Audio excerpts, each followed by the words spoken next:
বৃষ্টি, তোমার পথের কাঁটা দূর হচ্ছে। এখন থেকে আর চিন্তার কোনো কারণ নেই। কিসের কাটা? মানে বুঝতে পারছো না? মেঘলা ডিভোর্স দেওয়ার জন্য রাজি হয়ে গেছে। ওকে আমি এমন ভাবে বলেছি, ও রাজি হয়ে গেছে। সত্যি?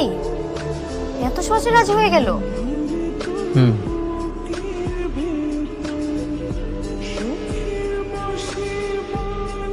সাবির, কি অবস্থা? অবস্থা ভালো না।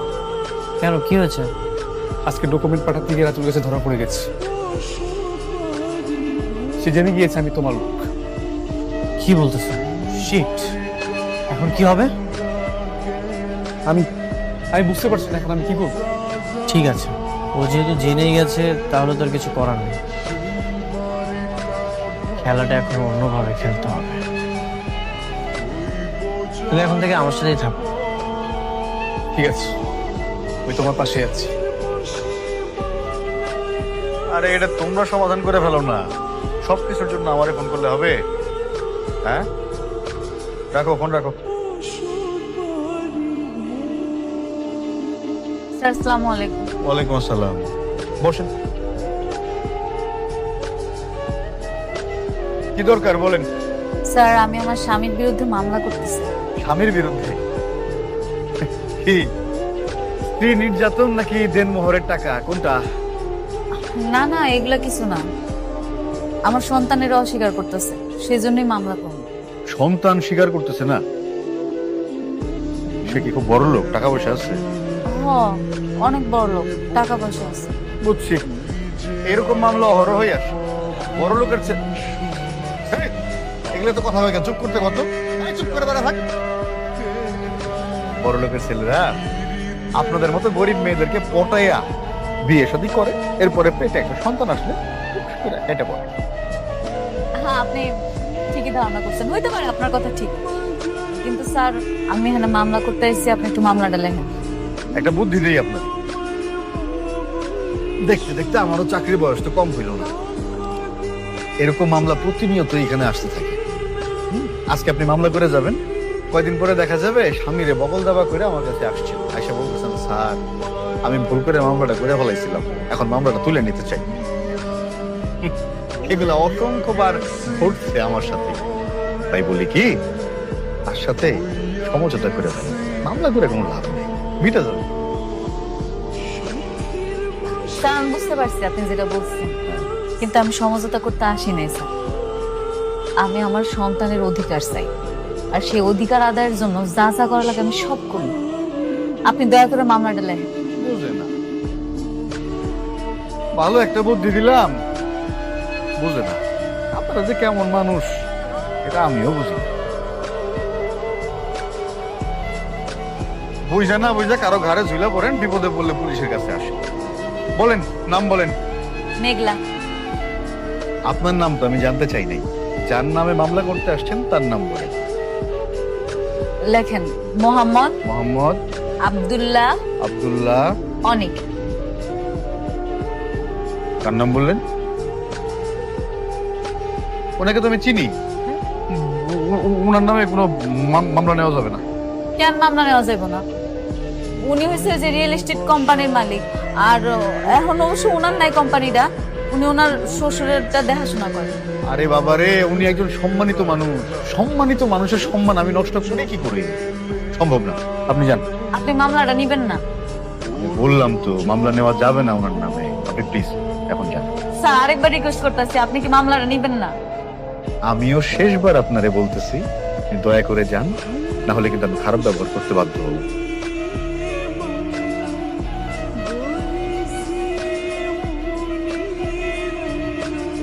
ওরে বাপরে, কার নামে মামলা করতে আসছে? কি হলো, আপনি আবার কারে ফোন করতেছেন? স্যার আমার 2 মিনিট সময় দেন, আসলে আপনি বুঝতে পারবেন। Hello manager uncle.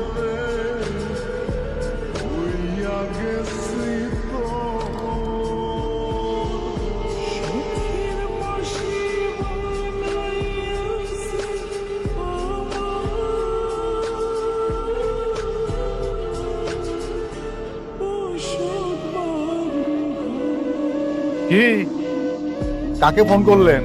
আসার তো কোনো খবর নাই।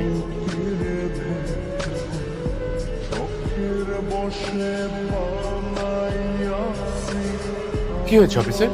স্যার, আপনি ম্যাডামের সাথে খারাপ ব্যবহার করছেন কেন? আপনি ওরা মামলা নিচ্ছেন না কেন? স্যার ম্যাডাম মানে আমি ঠিক বুঝলাম না স্যার। আপনি মানে আপনার মতন একজন মানুষ এরকম ফকিন্নি মার্কা একটা মেয়েকে ম্যাডাম বলবে, আমার ঠিক মাথায় ঢুকছে না। আপনি জানেন উনি কে? না। উনি শালিমার বিল্ডার্স গ্রুপের একমাত্র উত্তরাধিকারী। শালিমার গ্রুপের বর্তমান মালিক মিসেস শালিমার চৌধুরী। আপনি তার সাথে খারাপ ব্যবহার করছেন। কি বলছেন স্যার? শালিমার গ্রুপের মালিক, সে তো হাজার হাজার কোটি টাকার মালিক।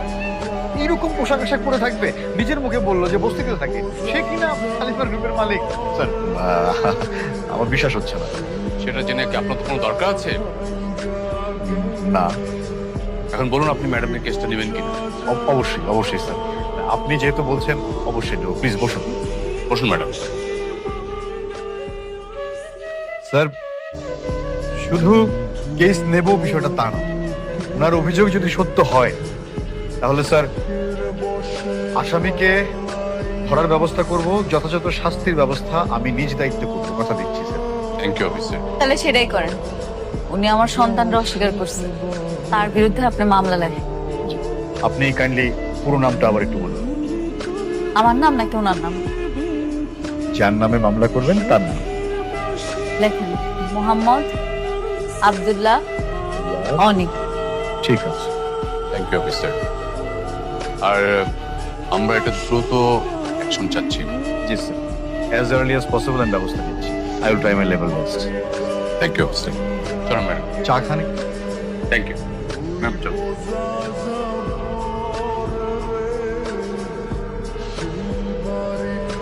ম্যাডাম, আমাদের এই প্রজেক্টের এটা হচ্ছে আপনার লেআউটটা। এখানে আপনার 4টে বেডরুম, এটা স্পেসটা। মেঘলা, তুমি নাকি আমার নামে মামলা করেছো? আমি আমার সন্তানের পরিচয়ের জন্য যা যা করা দরকার সব করব। সন্তানের পরিচয় দিব মানে? ও আচ্ছা, এখন আমাকে মানতে হবে এই সন্তান আমার? তুমি যে মামলাটা করেছো এটা তো মিথ্যা মামলা। তুমি কেন আমার নামে মামলা করেছো? সেটা তো পুলিশে প্রমাণ করবে এটা মিথ্যা মামলা না আসল মামলা।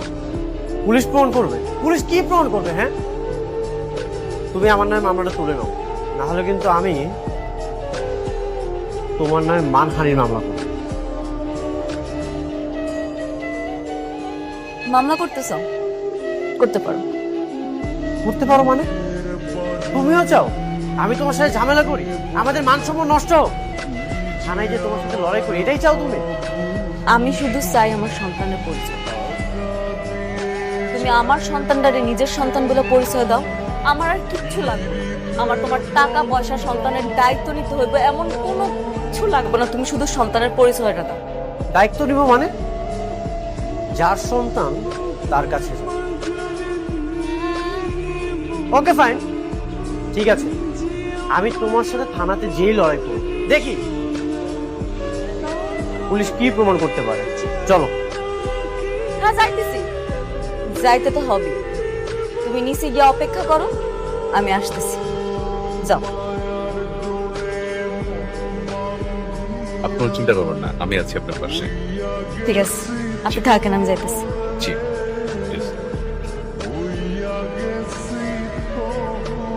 আঙ্কেল, আন্টি, আঙ্কেল, আন্টি আপনারা কোথায়? এই শান্তা। রাতু, তোমাকে তো খুশি দেখাচ্ছি কেন? আর তার আগে বলো যে আঙ্কেল আন্টি কোথায়? এই তো আমরা। কি ব্যাপার বাবা? এই তো খুশি। আঙ্কেল আন্টি আপনারা তো খেলা জমিয়ে দিয়েছেন একদম। কিসের খেলা? আপনাদের কথা বিশ্বাস করে অনিক আর ওর বউয়ের মধ্যে ঝগড়া লেগে গেছে। অনিকের বউ এখন নিজে থেকে ওকে ডিভোর্স দিতে চেয়েছে। সত্যি? হ্যাঁ। তাইলে তো আমার কষ্ট সার্থক হইছে। ইস রে, কত যে মিছা কথা বানায় বানায় কইছি। অনিক এখন চাইলেও আর আমার প্রজেক্টটা দায়িত্ব নিতে পারবে না, কারণ ওর বউয়ের সাথে এখন ওর সম্পর্কটা একদম যুদ্ধের মতো। অনেক বড়। আপনি এমন দোয়া করেন যেন এটা টু বি কন্টিনিউ হয়। আন্টি অনেক প্রেশারের মধ্যে ছিল, শরবত খাবেন না খুশিতে? যা নিয়ে আসেন তাড়াতাড়ি, আমরা একটু বসি। বসো।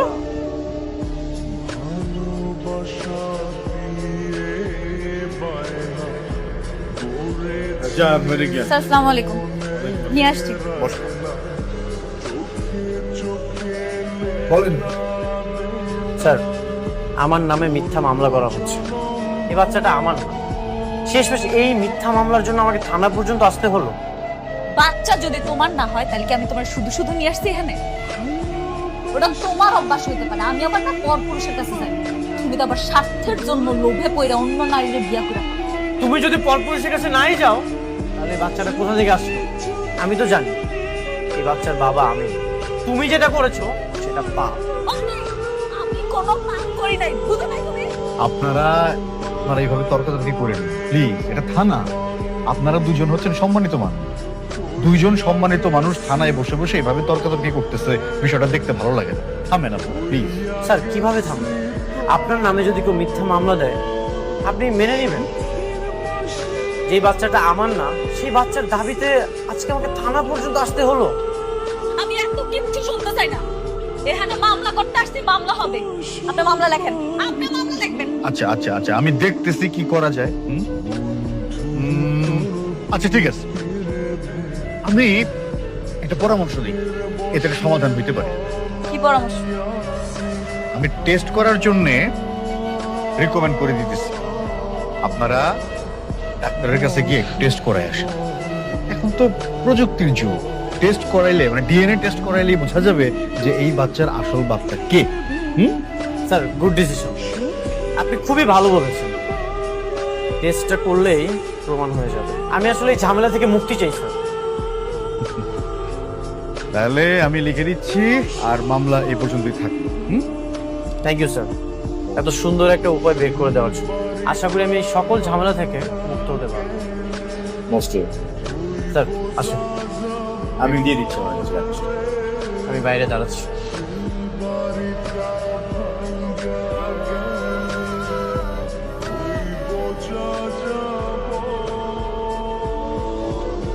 আপনারা পেলেন বড়লোক মানুষ, নানান জায়গায় আপনাদের চলাফেরা, নানান মানুষের সঙ্গে মেলামেশা।